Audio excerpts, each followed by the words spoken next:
नमस्कार, आप देख रहे हैं खबर यूपी।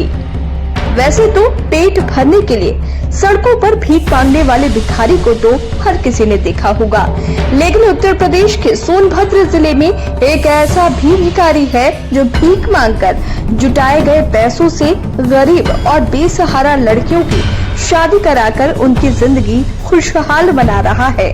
सोनभद्र जिले के निवासी रमाशंकर कुशवाहा उर्फ भिखारी बाबा रामगढ़ कस्बे में स्थित शिव मंदिर के महंत हैं। पूरे इलाके में ये भिखारी बाबा के नाम से मशहूर है। भिखारी बाबा अब तक करीब 5000 से अधिक गरीब आदिवासी और दलित कन्याओं का विवाह कराकर उनका घर बसवा चुके हैं।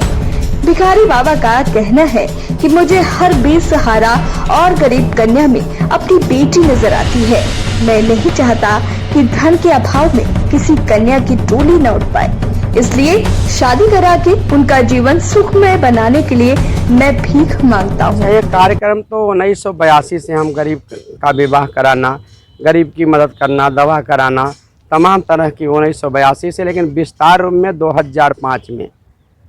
2005 में एक शंभू नाम का लड़का था जो निहायत गरीब था। उसके पास झोपड़ी था केवल, और कुछ नहीं था। किसी कारण बस आया, मार्केट से दवा लिया और इसका इसी पेड़ पर जो मिली दिखाई दे रही है, इसी पेड़ पर समाप्त हो जाता है।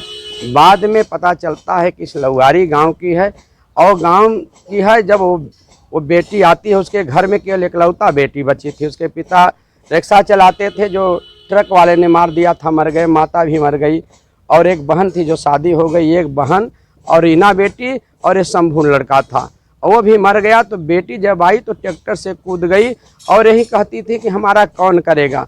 जब हम लोग करीब गए तो पता चला कि ऐसी सी बात है। उसी समय भिखारी बाबा बहुत बड़ा संकल्प लिया, क्योंकि 2003 में हम अपने बेटी की शादी किए थे, तो बड़े ही धूमधाम से किए। तो उसे भी अपना बेटी मान लिए कि बेटी तुम्हारा भी शादी अपने बेटी के समान करेगा, ऊपर करके करेगा।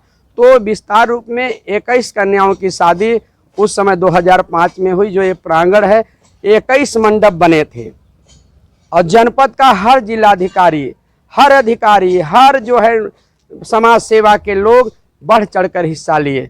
तो उस समय से विस्तार रूप होने लगा। होते होते आज 5500 से ऊपर कन्याओं का विवाह हो गया। अभी अपने जीवन भर अगर जिस दिन जिंदा रहेगा तब तक गरीब की सेवा करता रहेगा, दवा से लेकर के, बस से लेकर के गरीब कन्याओं के विवाह तक, भोजन भंडारा। शादी में बारातियों के स्वागत से लेकर खान पान तक का पूरा प्रबंध किया जाता है। लड़कियों को घर गृहस्थी का सामान भी दिया जाता है, जिससे कि उन्हें जीवन शुरू करने में मदद मिल सके।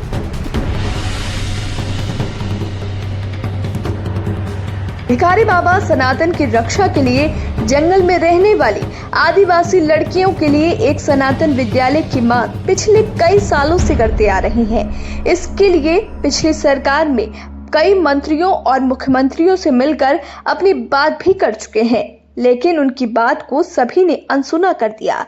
अभी हाल में ही भिखारी बाबा सीएम योगी सहित दोनों डिप्टी सीएम से मुलाकात कर अपनी बात को रख चुके हैं। भिखारी बाबा बताते हैं कि जब वो 40 साधुओं के साथ सीएम से मुलाकात करने गए, तब सीएम ने मुस्कुराते हुए उनका स्वागत किया और उनकी बात को सुनकर आश्वासन भी दिया और सभी साधुओं को दक्षिणा भी दी। तमाम सरकारें आई, आपकी इस मांग को नहीं पूरा की। इस बार योगी जी से आपको कितनी उम्मीद है? हमको बहुत उम्मीद है, क्योंकि जिसका मुखमंडल मुस्कुरा कर बात करता है तो मुस्कुराने पर ही परमात्मा का दर्शन होता है। तो जैसे हमारे योगी बाबा जी ने इस छोटे से भिखारी, गांव गलियों के भिखारी को मुस्कुराते हुए सम्मान किए, और हमारे सभी बाबाओं को उनके लोगों के द्वारा दक्षिणा भी दिया गया, तो हमें ऐसा लगता है कि हमारे बाबा जी के द्वारा यह कार्य अवश्य होगा, इसमें संदेह नहीं है। अच्छा, खास बात हुई कि ठीक है बाबा जी, हम आपके बात पर पहल करेंगे और हम देखेंगे।